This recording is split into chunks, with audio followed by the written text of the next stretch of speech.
बाजारातून पालक आणलेला बघितला आणि मुलांची तोंड वाकडी झाली. म्हटले, पालक आणलायस? नको आम्हाला पालक.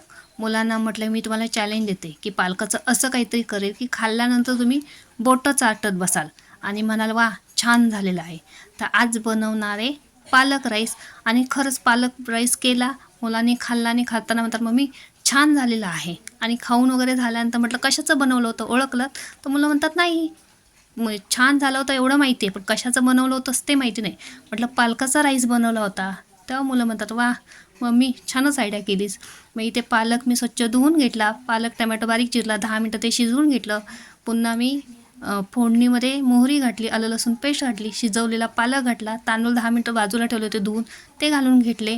पुन्हा त्याच्यामध्ये 1 चमचा गरम मसाला घातला, हळद घातलं, लाल तिखट 1 चमचा घातलं, मीठ घातलं आणि 1.5 ग्लास पाणी घालून कुकरला मी 3 शिट्ट्या करून घेतल्या आणि तयार झालेला आपला पालक राईस. या तुम्ही सुद्धा खायला.